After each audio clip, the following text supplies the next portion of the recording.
하나님 말씀 요한복음 1장 14절입니다. 다 같이 한 목소리로 받들어 읽겠습니다. 시작. 말씀이 육신이 되어 우리 가운데 거하심에 우리가 그의 영광을 보니 아버지의 독생자의 영광이요 은혜와 진리가 충만하더라. 아멘. 예수 그리스도, 그분이 어떠한 분이신가 라는 것은 두 가지 점에 있어서 우리에게 매우 중요한 사실입니다. 첫째, 만약에 예수 그리스도 그분이 하나님이 아니라면, 다시 들으세요.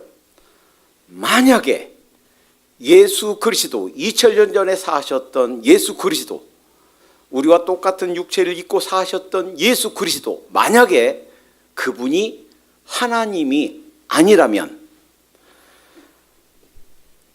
2000년간 예수님 안에서 예수님 믿다가 예수님 전하다가 죽은 많은 사람들, 지금도 예수 그리스도를 자기 인생의 주인으로 생각하고 마치 그 예수님에게 노예처럼 모든 주권과 모든 결정권과 모든 로드십을 드리면서 살고 있는 수십억의 크리스찬들은 그들의 인생을 거짓 사실에 속아서 사는 사기당한 인생을 사는 것입니다. 만약에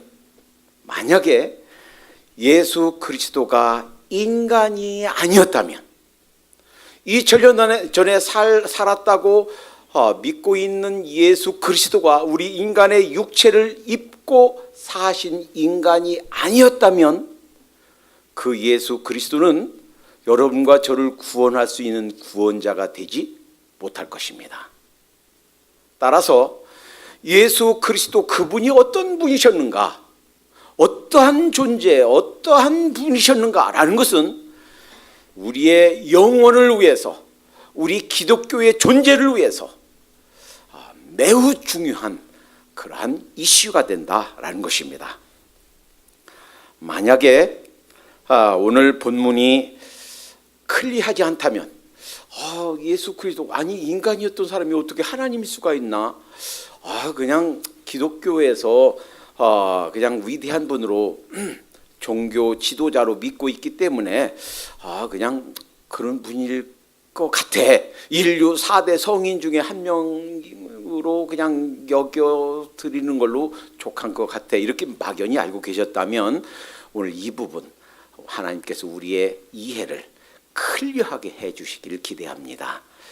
이 부분이 잘 분명하지 않으면 사실은 우리는요, 사상 누각, 모래 위에 집을 지은 그런 신앙과도 같아요. 언제 무슨 일 때문에 우리 신앙을 버리게 되고 우리 신앙이 무너질지 모르는, 마치 그냥 구름 위에 지은 그런 집과도 같습니다. 오늘 이 사실을 분명하게 하나님께서 우리에게 깨우쳐 주시고 우리의 믿음이 정말 굳건한 사실 위에, 큰 반석, 바위 위에 세워지는 시간 되시기를 주님의 이름으로 축원합니다. 오늘 본문에 이렇게 말씀하셨습니다. 말씀이 육신이 되어, 좀 길게 나오지만 요 첫 소절만 한 시간 내내 묵상하겠어요. 말씀이 육신이 되어 라고 했을 때 이 말씀은 헬라어로 로고스예요. 이 로고스, 이 말씀이 육신이 되어 라고 했을 때 로고스, 이 말씀은 요한복음 지금 1장 14절이지만 바로 첫 1장 1절, 2절, 3절에 이렇게 말씀하셨습니다. 태초에 말씀이 계시니라. 그러니까 태초에 말씀, 즉 로고스가 계셨단 말이에요. 여기에다가 어떻게 대입해서 읽어야 되냐면, 바꿔서 읽어야 되냐면, 태초에 성자 하나님, 다시 말하면 태초에 예수 그리스도가 계시니라, 이렇게 해야 돼요. 로고스가 바로 예수 그리스도를 말씀하십니다. 말씀이 육신이 되었다 하는 말은, 말씀이 즉 로고스가, 성자 하나님이 태초에 계시니라, 이 말씀이 즉 이 성자 하나님이 하나님과 함께 계셨으니 이 말씀은, 이 성자 하나님은 곧 하나님이시니라. 우리 인간의 몸을 입고 오신 그 예수 그리스도가 하나님이시다. 하나님이고 이퀄이다라는 거예요. 그가 태초에 우리 인간과 이 우주 만물이 지어지는 그 순간, 지어지기 창조되기 전부터 하나님과 함께 계셨고 이때 그가 또 역시 예수 그리스도 성자 하나님이 태초에 하나님과 함께 계셨고, 이렇게 바꿔서 읽어야 돼요. 만물이 그로 말미암아, 만물이 성자 하나님으로 말미암아 지은 바 되었으니 지은 것이 하나도 그가, 즉 성자 하나님이 예수 그리스도가 없이는 된 것이 없느니라. 자, 이렇게 바꿔서 읽어야 그냥 막연했던 우리의 신앙이 분명해집니다. 하나님과 동일한 본질의 사람이시고 그런 존재이시고, 또 하나님과 함께 예수 그리스도께서 우주 만물을, 여러분과 저를 지으신 조물주, 창조도 되신다라는 거예요. 예수님을 로고스로 표현한 것에는 두 가지 아주 큰 의미가 있습니다. 하나는 히브리 개념에 말씀으로 하나님께서 이 우주를 창조하셨다 그랬어요. 시편 33편 6절에 여호와의 말씀으로 하늘이 지음이 되었으며 만상이 그 입 기운으로 이루었도다. 그러니까 하나님께서 이 우주 만물을 창조하실 때 말씀으로 창조하셨단 말이에요. 그런데 말씀으로 창조하신 그 말씀이 무엇인가? 바로 예수 그리스도라는 거예요. 히브리 사람들의 개념 속에 하나님의 말씀은 살아있는데, 살아계신 그 하나님의 말씀이 바로 로고스, 성자 하나님, 그분이시다 하는 거예요. 또 하나, 당시에 예수님이 계실 때 이 세계의 지식은 헬라 철학이었습니다. 헬라 철학의 핵심은 스토아 학파에서 이 우주 만물이 질서 있게 이렇게 정돈되고 통일되고 이렇게 돌아가는 원리는 바로 그 로고스 때문이다. 뭔가 설명할 수는 없고 뭔가 알 수는 없고 어떤 존재인지 제대로 파악하기는 어렵지만, 이 우주가 존재하고 이 원리를 따라서 이 통이 이렇게 조화 있게 이렇게 움직이게 하는 원인자, 궁극적인 그런 존재가 바로 로고스다라는 헬라 철학의 개념이 있었습니다. 이 헬라 철학의 개념, 로고스 개념을 빌어서 그 존재, 모든 이 우주 만상이 존재케 하는 그 존재 원인, 창조자, 지금 현대, 초현대 과학에서조차 다 발견되지 못하는, 설명하지 못하는 이 궁극적인 이 모든 신비와 이러한 존재들을 있게 한 그분이 바로 예수 그리스도다라는 거예요. 히브리 개념의 로고스, 헬라 철학의 로고스, 궁극적인 원인, 궁극적인 그런 조물주, 통치자, 이분이 바로 예수 그리스도다라는 거예요. 이렇게 이러한 존재, 이러한 로고스, 이분이 말씀이 육신이 되었다라는 거예요. 여기서 이렇게 표현하지 않았어요. 말씀이 사람이 되어, 말씀이 인간이 되어 라고 하지 않고 말씀이 육신이 되었다. 굉장히 강한 표현이에요. 우리처럼 이렇게 살과 그 뼈가 있고 있는 이런 육체가 되었다라는 거예요. 그러니까 당시에 예수님 당시에도 있었고 2세기 3세기까지 당대에 굉장히 널리 퍼져 있는 그러한 사상 중에 하나가 영지주의예요. 영지주의에서는 이렇게 생각했습니다. 헬라 철학의 이분법, 이원론의 영향을 받아서 우리 육체는 악한 것이고 우리 영은 굉장히 거룩하고 성결한 것이라서 이 예수 그리스도가 육체를 입고 오지 않았을 것이다. 하나님이 육체를 입는다. 있을 수가 없는 일이다. 그래서 마치 육체를 가진 것처럼 보이지만 실제로는 육체가 없었다. 이렇게 얘기했어요. 실제로 당대의 영지주의자들이 이렇게 믿었습니다. 그러나 이들의 주장을 정면으로 파하는 그런 말씀이에요. 말씀이 육신이 되었다. 말씀이 우리와 똑같은, 그러니까 우주 만물을 지으신 이 조물주께서 여러분과 저와 같은 똑같은 육체를 입고 이 세상에 오셨다라는 것입니다. 말씀이 육신이 되어, 이 말씀을 좀 깊이 있게 묵상하면서 지난번 설교에서 예수 그리스도, 지금도 20세기, 19세기, 20세기에 걸출한 세계적인 이 명성이 있는 신학대학 교수들 그리고 신학자들이 예수님은 한 번도 자기가 하나님이라고 주장한 적이 없다. 또 예수님은 자기가 메시아라는 하나님의 아들이라는 그런 인식이 없었다라고 주장한다고 그랬죠. 근데 그렇지 않다고 그랬습니다. 여러 번 예수님이 나를 본 자는 아버지를 보았다. 하나님께서 보내셔서 왔다. 나와 아버지는 하나니라.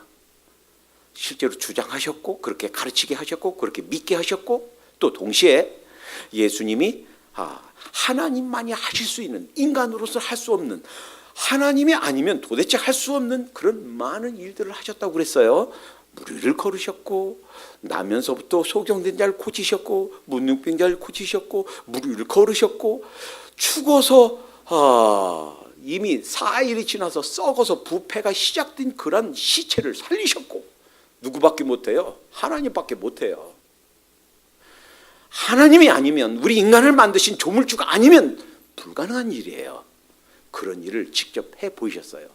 너무도 사람들이 못 믿으니까, 너희가 정 못 믿겠거든. 내가 하는 일을 보고서 믿으라. 하나님만이 하실 수 있는 그런 일들을 해 보이심으로, 그분이 정말 우리 인간을 만드신 조물주가 맞구나 하는 것을 증거로 보이셨습니다. 자, 그래서 오늘은 말씀에 중점 두지 않고 말씀이 육신이 되었다라는 것을 먼저 좀 깊이 있게 묵상하겠어요. 당대에 이미 요한복음과 요한일서가 기록될 때 벌써 영지주의자들, 그래서 이들이 주장하는 것, 하나님이 인간의 육체를 입고 오는 것은 불가능해. 그래서 육체를 입은 것처럼 보일 뿐 사실은 영적인 존재로만 계셨다라는 주장을 가현설이라고 합니다. 그리고 이 가현설이 역사, 예수님 당시 그리고 직후 초대교회만이 아니라 지금까지도 계속 이어오고 있어요. 그리고 이것이 변형되어서 예수님이 하나님보단 조금 못한, 성부 하나님보단 조금 열등하다라고 하는 아리우스주의, 이것이 지금까지도 있어요. 지금까지도 일부 이단들이 말하는 예수님은 자기 때문에 성부 하나님과 동질에 있어 동일 본질이 아니라 조금 못하다, 이렇게 주장하는 아리우스주의가 이들의 후예입니다. 이들의 주장을 정면으로 파괴하는 말씀이 이거예요. 그래서요, 요한일서 4장 2절 3절에 곧 예수 그리스도께서 육체로 오신 것을 시인하는 영마다 하나님께 속한 것이요 예수를 시인하지 아니하는 영마다 하나님께 속한 것이 아니니 이것이 곧 적 그리스도의 영이니라 라고 경계하신 겁니다. 예수님이 육체를 입고 오신 것을 부정하면 그게 적 그리스도란 말이에요. 그러니까 이단, 기독론에 있어서 예수님 때문에 생긴 이단은 두 종류예요. 첫째는 예수님이 육체를 입고 오셨다는 것을 부정하거나, 아니면 예수님이 하나님과 동일 본질이다, 참 신이시다라는 것을 부정하거나, 이더원, 그러면 이단이에요. 제 말이 아니고 성경의 선언입니다. 자, 그러면 왜 예수님이 인성을 입고 이 세상에 오셔야만 되는가? 왜 그럴 필요가 있었는가? 자, 이거 살펴보기 전에 먼저 예수님이 정말 이 세상에 육신을 입고 여러분과 저와 똑같은 육체를 입고 오셨던 증거들을 먼저 살펴보겠습니다. 예수님이 이 세상에 우리 육체를 입고 오신 증거들이 여러 있어요. 그 중에 하나는 동정녀 탄생을 했다는 것입니다. 처녀, 아직 결혼하지 않은, 남자를 알지 못하는 처녀 마리아의 몸을 빌어서 이 세상에 태어났기 때문에 그 마리아도 이 성경이 기록될 때 다 살아 있었어요. 또 그 마리아가 살아있을 때 그 어떻게 임신하고 어떻게 아기 낳고 어렸을 때 어떻게 살고 어떻게 애굽으로 피신당했다가 다시 돌아오고 주위의 사람들 다 보고 알았어요. 그 친척되는 사람들, 그 주위의 사람들 다 보고 겪었어요. 그리고 그때 사람들, 직접 봤던 사람들, 이 성경이 기록될 때 일부는 살아 있었어요. 어떤 사람은 죽어 있었지만, 자, 이 마리아가 예수님을 동정녀 탄생으로 예수님을 낳은 것, 마태복음 1장 20절에 요셉아 내 아내 마리아 데려오기를 무서워 말라 저에게 잉태된 자는 성령으로 된 것이라. 사람의 힘으로 된 것이 아니고 인간관계로 태어난 것이 아니고 성령으로, 즉 하나님의 능력으로 태어났다 하는 거예요. 그래서 갈라디아서 4장 4절 5절에 때가 참에 하나님이 그 아들을 보내사 여자에게서 나게 하시고 율법 아래 나게 하신 것은 율법 아래 있는 자를 속량하시고 우리로 아들의 명분을 얻게 하려 하심이니라. 왜 예수님이 육체를 입고 오셨는가? 여러분과 저를 하나님의 자녀로 만드시기 위함인 줄로 믿습니다. 그것 때문에 예수님이 우리 육체를 입고 오셨다는 거예요. 그리고 이 예수님이 동정녀 탄생을 왜 하필 동정녀 탄생 오시는가? 그냥 가실 때처럼 그냥 구름 타고 톡 산신령이 나타나듯이 톡 나타나지. 왜 동정녀 탄생을 했는가? 두 가지 때문이에요.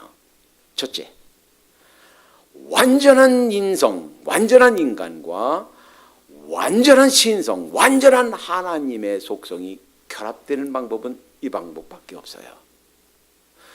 동정녀 탄생으로 오셔야 완전한 참인간이고 완전한 하나님이 결합될 수가 있다는 겁니다. 둘째, 그래야 죄가 없는 인성을 가지는 것이 가능하다 하는 거예요. 지금도요, 로만 캐톨릭에서는 이렇게 얘기해요. 예수님이 죄성이 없다, 죄가 없다라는 것을 설명하려고 변호하려고 하다가 이런 교리를 만들어냈어요. 마리아는 우리 인간과는 다르게 죄가 없다. 그런데 사실은 전혀 근거 없는 얘기입니다. 성경 어디에서도 그렇게 말하지 않아요. 마리아도 우리와 똑같은 인간입니다. 죄성 있는 인간이에요. 그러나 마리아가 사람과의 관계에서 릴레이션십 통해서 태어난 게 아니기 때문에 성령님의 능력으로 태어났기 때문에 죄가 없이 우리 인성을 완벽한 인성을 가지고 태어나지만 죄가 없이 태어나게 됐던 것이 가능했던 거예요. 그래서 누가복음 1장 35절 성령이 내게 임하시고 지극히 높으신 이의 능력이 너를 덮으시리니 이러므로 나실 바 거룩한 자는 하나님의 아들이라 일컬으리라. 예수님이 인성을 가지셨다는 증거는 첫 번째 동정녀 탄생했다는 것이고 두 번째 예수님이 잘하셨다는 겁니다. 주위의 사람들, 예수님의 가족들도 주위의 사람들 다 봤어요. 예수님이 어렸을 때 응행하게 태어나셔서 잘하는 것. 그래서 누가복음 2장 51절에 예수는 그 지혜와 그 키가 자라가며 하나님과 사람에게 더 사랑스러워 가시더라. 어릴 때부터 자랐단 말이에요. 잘하는 걸 뻔히 봤기 때문에 예수님이 인간의 몸을 가지고 계시지 않았다라고 말할 수가 없어요. 수많은 사람들이 봤기 때문에. 심지어는요, 예수님이 육체를 가지셨다. 우리와 똑같은 그런 아프고 푹 때리면 아프고 찔리면 고통스럽고 하는 똑같은 육체를 가졌다 하는 표현이 여러 번 수도 없이 많이 나옵니다. 간단히 보면 이래요. 마태복음 4장 2절에 예수님께서 40일 동안 금식하고 나서 줄이셨다. 배고팠단 말이에요. 배고파. 우리는 한 끼, 두 끼, 한 2, 3일만 굶어도 그냥 허기지죠. 그냥 뭐 먹을 거 없나 마실 거 없나. 예수님께서도 줄이셨다. 배고프셨다고 그랬어요. 요한복음 19장 18절에 보니까 예수님 십자가에서 물과 피를 흘리시고서 목이 갈아졌습니다. 그리고서 십자가에서 7마디 말씀하셨는데 그 중에 하나가 내가 목마르다. 예수님이 십자가에서 하신 말씀 중에 하나예요. 여기 아주 굉장히 큰 의미가 있습니다. 예수님께서도 우리가 똑같이 고통을 느끼시고 목마름, 갈증을 느끼시는 육체를 갖고 계셨다 하는 것을 보여주신 거예요. 요한복음 4장 6절에서는 오랫동안 걸으신 다음에 아이고 다리 아파 좀 쉬어야 되겠다. 행로에 고나셨다. 지치셨다. 이렇게 말씀하십니다. 마태복음 26장 38절에 내 마음이 심히 고민하여 죽게 되었으니 너희가 좀 깨어있어서 나를 위해서 기도해줘라. 예수님이 슬픔을 느끼셨습니다. 요한복음 11장에 보니까 나사로가 죽었는데 동생들이 울어요. 아마 동생들이 여동생들이 아니면 슬프게 울었겠지요. 그러면 그 모습 보면서 예수님도 마음에 아주 슬픔을 느끼셔서 우셨다고 그랬어요. 슬픈 장면을 보고서는 슬픔을 느끼는, 고독함을 느끼는, 분노를 느끼는, 우리와 똑같은 그런 감정을 가진 감정의 동물로서 우리와 똑같은 인간과 똑같은 그러한 인성을 지니셨다라는 거예요. 뿐만이 아닙니다. 부활하신 예수님 한번 생각해 보세요. 제자들이요, 거기서 고기 잡고 있었어요. 근데 예수님이 고기를 굽고 있었어요. 어떤 친구가 주님이시다. 그러니까 이 베드로가 그냥 다 육지에 다 오지도 않은데 첨벙 뛰어들어서 달려왔습니다. 얘들아 고기 좀 잡았니? 얘들아 좀 먹어라. 조반을 주시는 거예요. 심지어는 그러니까 예수님이 부활하신 몸은 신비한 몸이에요. 도마에게 네가 한번 만져보고 한번 넣어봐라. 넣어봐라. 만질 수도 있는 몸이고 동시에 뭐를 드실 수도 있는, 먹을 수도 있는 몸이고, 그러니까 이 다음에 죽은 다음에 입 아시는 거 왜 어떻게 먹나 못 먹을 텐데 아쉬워 하지 마세요. 섭섭해하지 마세요. 부활의 몸으로 갖게 될 때 우리가 먹는 맛있는 거 그 이상으로 귀한 거 맛있는 거 다 먹게 될 줄로 믿습니다. 그러니까 예수님의 몸뿐만이 아니에요. 이 벽을 통과하는 몸이에요. 그러니까 예수님의 육체, 예수님은요 부활하신 후에도 이 육체를 가지고 태어나셨을 뿐만 아니라 그 우리와 똑같은 육체를 포기하지 않으셨어요. 우리가 죽음 후에 갖게 될 몸도 그와 우리가 다 설명할 수 없어요. 다 이해할 수 없어요. 그러나 예수님과 비슷한, 그와 비슷한, 그러니까 만질 수도 있고 우리 육체가 우리 영혼과 다시 결합해서 다시 만들어진 부활의 몸, 그런 신비한 몸을 받게 될 줄로 믿습니다. 그러니까 우리 인간들이 느끼는 똑같은 육체를 예수님께서 가셨단 말이에요. 뿐만이 아니에요. 예수님 주위에 있는 사람들은 예수님을 그냥 단지 인간으로만 봤어요. 마태복음 13장 53절에 보니까 예수께서 이 모든 비유를 마치신 후에 거기를 떠나서 고향으로 돌아가사 저희 회당에서 가르치시니 저희가 놀라 가로되 이 사람이 이 지혜와 이런 능력이 어디에서 났느뇨. 동네 사람들이 보니까 어렸을 때 그 요셉하고 마리아하고 같이 다니던 그 동생들 데리고 쭉 다니던 커서는 아버지 일, 목수 일, 대패질하고 톱질하고 하던 그 예수 아니야? 이 시골 촌뜨기가 도대체 어디서 이렇게 배움이 이렇게 많이 났는가? 동네 사람들이 그렇게 말하고 했단 말이에요. 그래서 마태복음 13장 55절 이는 그 목수의 아들이 아니냐. 그 모친은 마리아, 그 형제들은 예수님 동생들 얘기해요. 야고보, 요셉, 시몬, 유다라 하지 않느냐. 예수님 동생들이 있단 말이에요. 뿐만이 아니에요. 마태복음 13장 56절 그 누이들은, 그러니까 예수님이 여동생들도 있었단 말이에요. 그 누이들은 다 우리와 함께 있지 아니하냐. 그런즉 이 사람이 이 모든 것이 어디에서 났느냐. 예수님이 동생들도 있고 그 아버지 엄마 요셉과 마리아 그 동네 사람들과 함께 살던 육체를 가진 사람들이었다라는 것을 증거하고 있단 말이에요. 심지어 예수님이 십자가에서 못 박혀 돌아가셨다가 부활하기 전까지는 여기서 나온 야고보도 유다도 동생들도 믿지 않았단 말이에요. 예수님이 부활하신 후에 그분이 보통 인간이 아니시구나. 하나님의 아들이시구나. 우리 형님이지만 그분이 바로 하나님께서 언약해 주신 언약의 이 성취로 오신 하나님의 메시아구나 하는 것을 깨달았단 말이에요. 자, 그래서 요한복음 7장 5절에 이는 그 형제들이라도 예수를 믿지 아니함이로라. 예수님이 육체를 입고 오셨다. 하는 것은 부인할래야 부인할 수가 없습니다. 자, 그런데 문제는 이거예요. 왜 예수님이 하필 육체를 입고 오셔야만 됐습니까? 그냥 턱 튀어나오지, 그리고 그냥 대단한 능력을 가진 어떤 왕으로 그냥 갑자기 탁 그냥 등장하시지, 왜 이렇게 태어나셨는가, 어린 그 아이로. 그리고 왜 우리 인간의 몸을, 이 육체를 입고 오셨는가. 말씀이 육신이 되어 그러는데 우리와 똑같은 육신을 입어야 될 필요가 왜 있었는가? 적어도 7가지의 이유가 있습니다. 첫째, 인간의 대표자로 우리를 구원하시기 위해서 오셨다라는 거예요. 로마서 5장 18절 19절을 보니까 그런즉 한 범죄로 많은 사람이 정죄에 이른 것 같이 의의 한 행동으로 말미암아 많은 사람이 의롭다 하심을 받아 생명에 이르렀느니라. 한 사람이 순종치 아니함으로 많은 사람이 죄인이 된 것 같이 한 사람이 순종하심으로 많은 사람이 의인이 되었도다. 즉 우리 인간의 육체를 입고 온 인간이 아니면 인간의 대표자가 될 수 없는 거예요.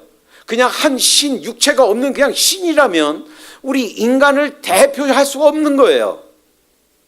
아담, 우리 인류의 최초의 사람, 그 아담이 우리 인류의 대표자로서 하나님 앞에 범죄하고 우리 인류를 죄에 빠지게 했다면, 이제는 또 다른 아담, 이제 인류의 대표자로 오셔서 우리를 회복하시고 하나님의 아들로 딸로 만드실 그 인류의 대표자가 되시기 위해서 인간의 육체를 입는 것이 필요했다라는 것입니다. 둘째, 우리 여러분과 저를 대신해서 돌아가시는 희생 제물이 되기 위해서 희생 제물이 될 필요가 있으셔서 육체를 입으셨다라는 거예요. 히브리서 9장 12절엔 이렇게 말씀하십니다. 염소와 송아지의 피로 아니하고 오직 자기 피로 영원한 속죄를 이루사 단번에 성소에 들어가셨느니라. 죄인들의 죄를 해결하기 위해서는 인간이어야만 됐습니다. 그냥 단지 인간이라면 그 인간은 여러분과 저의 죄를 대신할 수 없어요. 왜? 본인도 자기도 죄인이기 때문에. 여러분과 저의 죄를 대신할 수 있는, 죄를 해결할 수 있는, 죄를 용서할 수 있는 그런 자가 되기 위해서는 죄가 없으셔야만 됐다는 거예요. 죄가 없으신 하나님이시면서 우리와 똑같은 육체를 입으신 예수 그리스도, 그분이 오셔서 그 자기 육체로, 이제 동물의 피가 아닌 자기 피로 단번에 영원한 그런 효력을 발생하는, 단번에 영원히 once for all, 단번에 영원히 드리는 제사를, 그 희생 제사를 여러분과 저를 위해서 예수님이 드려주신 줄로 믿습니다. 이를 위해서 육체를 입는 것이, 육체로 오시는 것이 필요했다라는 거예요. 셋째, 하나님과 인간 사이에 중보자가 되기 위해서 필요했다라는 것입니다. 디모데전서 2장 5절에 보면 하나님은 한 분이시요 또 하나님과 사람 사이의 중보도 한 분이시니 곧 사람이신 그리스도 예수니라. 그러니까 하나님 앞에서 우리를 대변하고 우리를 대신해서 우리의 죄를 담당하시고 우리를 위해서 기도하시고 우리를 변호하시고, 또 동시에 우리를 대신해서 하나님께 벌을 받으시고 하나님께서 죄짐을 하나님 앞에 죄를 지시고 하시는 하나님과 우리 사이의 대변자 역할, 중보자 역할 하시기 위해서 참 신이시고 참 인간이신 예수님의 육체가 필요했다라는 것입니다. 네 번째, 여러분과 저의 모든 믿는 사람들의 본이 되시기 위해서 육체를 입는 것이 필요하셨다라는 것입니다. 베드로전서 2장 21절 이렇게 말씀하십니다. 이를 위하여 너희가 부르심을 입었으니 그리스도도 너희를 위하여 고난을 받으사 너희에게 본을 끼쳐 그 자취를 따라오게 하셨느니라. 예수님께서 친히 우리와 똑같은 육체를 입으시고 우리와 똑같이 고통을 느끼시고 목마름을 느끼시고 배고픔을 느끼신 똑같은 육체를 가지시고 고난을 당하셔서 그 주님을 따라오게 하시기 위해서 육체를 입으신 줄로 믿습니다. 여러분, 삶이 고달프십니까? 안 고달픈 사람이 어디 있겠습니까? 왕도 고달픕니다. 왕뿐만 아니라 대기업 회장도 고달픈 인생 삽니다. 스스로 생을 마감했잖아요. 얼마나 고달프면 그랬겠습니까? 여러분, 그러나 기억하십시다. 삶이 고달파도 고달프다고 너무 그렇게 짜증내지 마십시다. 아무리 고달픈 인생인들 우리 주님만큼 고달프셨겠습니까? 아무리 속상하고 원통한 할지라도 우리 주님만큼 속상하고 원통하셨겠습니까? 생각해 보세요. 우주 만물을 지으신 창조자, 창조주, 주인입니다. 오너입니다. 그런데 그 피조물이 욕하고 주먹으로 때리고 가시관 씌우고 십자가에 못 박고 저주하고, 예수님이 십자가에 못 박혀서 돌아가실 때 하도 민망하니까 화가들이 거기다 이렇게 뭘 걸친 걸로 그리지만, 예수님이 십자가에서 돌아가실 때 나체이셨습니다. 예수님의 겉옷도 속옷도 로마 병정들이 제비뽑기에서 가져갔습니다. 벌거벗은 채입니다. 사우나 가니까 흑인들이 다 점령했더라고요. 근데 흑인들이 그 공통점은요, 다 수건하씩 다 앞에 가리고 다녀요. 한국 사람들만 그냥 다니지 흑인들 다 가리고 다녀요. 우리 주님께서요, 못 가르치셨어요. 가르칠 게 없었어요.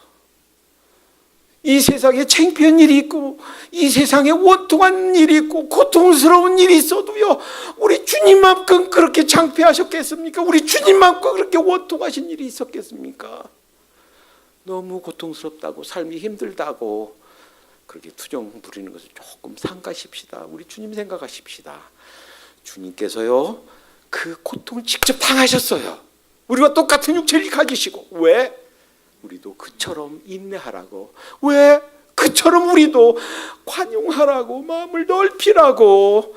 쫌생이처럼 그렇게 살지 말고 좀 넓은 마음으로 주님처럼 살라고 육체를 입고 오신 줄로 믿습니다.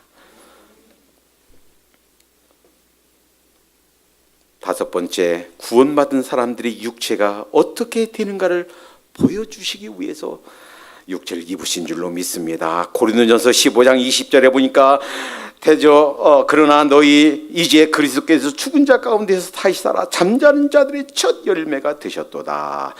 첫 열매란 것은요, 그 다음 계속 열매가 있다는 얘기예요.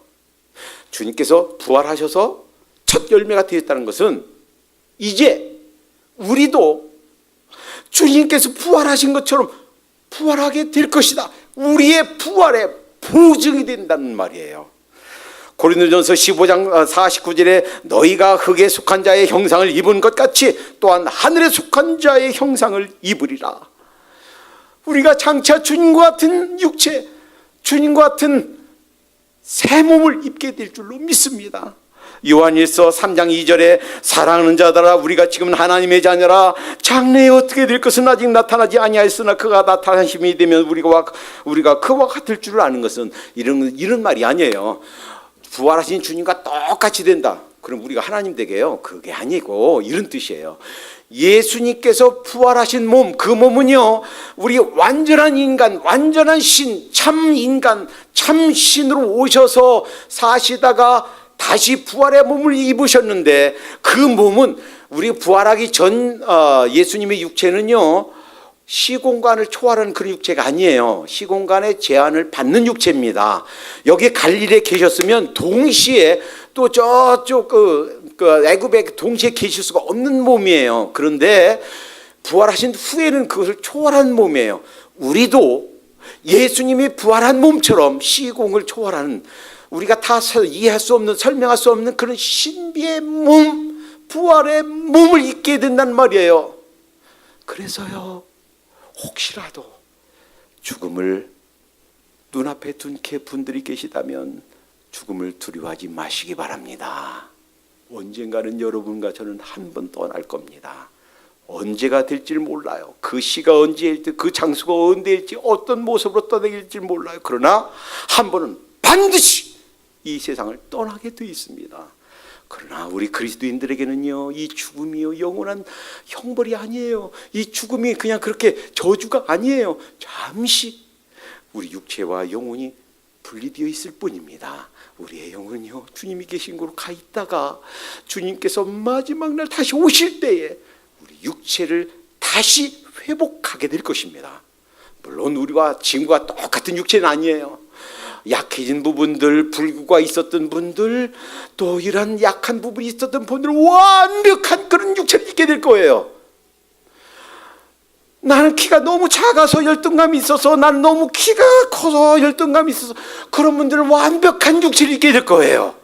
부활의 몸을 입게 될 거예요. 다시는 쇠해지지 않는, 다시는 병들지 않는, 다시는 약해지지 않는 그런 육체를 입게 될 것입니다. 그러니 이것을 기억하면서 죽음의 문도 기쁨으로 자신감 있게 통과하도록 하십시다. 주님께서 천사를 보내서 우리를 안아주실 겁니다. 주님께서 두 손 활짝 벌리고 우리를 안아주실 겁니다. 두려워하지도 말고 겁내지도 말고 당당하게 그 주님 품에 안기도록 하십시다. 여섯 번째, 우리를 이해하고 도와주시기 위해서 우리 육체를 입는 것이 필요했다라는 거예요. 히브리서 2장 18절에 자기가 시험을 받아 고난을 당하셨은즉 시험 받는 자들을 능히 도우시느니라. 우리처럼 답답한 일을 당하셨단 말이에요. 나처럼 이렇게 억울한 일도 당했단 말이에요. 누가? 예수님이. 우리가 당하는 모든 것들을 다 경험하시기 위해서 육체를 입고 세상에 오신 줄로 믿습니다. 일곱 번째, 이 만물을 회복시키시고 다스리기 위해서 육체를 입는 것이 필요하셨다라는 거예요. 히브리서 2장 8절에 보니까 만물이 그 발 아래 복종케 하셨느니라 하셨으니 만물이 저에게 복종케 하셨은즉 복종치 않는 것이 하나도 없느니라. 지금 우리가 만물이 아직 저에게 복종하는 한 것을 보지 못하고, 여러분요, 이 세상에요, 지금 순리대로 다 돌아가지 않아요. 지난주에 돼요. 9월 29일에도 인도에 지진이 나서 수많은 사람들이 죽었잖아요. 왜 그런 일이 있습니까? 죄 때문이에요. 아담의 죄를 지어서 이 지구에 죄가 들어와서 우리 인간들만 그 행복이 없어지고 기쁨이 없어지고 엉망이 된 게 아니고 이 우주 만물이 다 질서가 어긋났어요. 순리대로 돌아가지 않고 역행하고 있어요. 동물이 사람 잡아먹고 사건이 사람 잡아먹고. 지난주에 제 여동생 막내 동생이 카톡으로 뭘 보내줬습니다. 인도네시아에서요 이런 일이 있었대요. 그 비행기 기장이요 크리스천이에요. 하나님을 잘 섬기는 사람이에요. 그런데 그날따라 마음이 불안하면서 그 마음속에서 이런 생각이 자꾸 들더래요. 빨리 이렇게 해라, 빨리 떠나라. 그 왜인지, 왜 그런 자꾸 그런 마음의 생각이, 그런 음성이 자꾸 들리는지 몰랐대요. 이해가 안 됐대요. 그래서는 관제탑에 연락해서 나 좀 일찍 출발해 주시오. 그러세요 하고 허락 받아서 3분 일찍 출발했대요. 그리고 원래 그 출발하는 거 이렇게 가지고 받는 그 부기장이 하는 일인데, 그것도 부기장 자기가 그 랩을 잡았대요. 그리고 그 허락이 떨어지자마자 가속도를 밟아서 비행기가 출발하는데 그 활주를 떠나면서 비행기가 흔들리더래요. 그러고서 아슬아슬하게 딱 떠나는데 지진이 와서 그 비행장 활주로가 종이 쪽 휘말리듯이 다 뒤집어진 거예요. 3분만 늦었으면 한 145명 사람들 다 죽었을 것입니다. 그리고 그 관제탑에서 빨리 이륙하도록 허락했던 그 관제사는요, 마지막까지 그 관제탑이 무너져 죽었는데 마지막까지 살리려고 하다가 거기서 무너져 죽었대요. 인도네시아 그 신문에 난 것을 현재 기사화한 것을 보내주면서 이런 일이 있었다고, 하나님께 성령님 그 음성에 순종하며 사는 사람이 이렇게 중요하다고.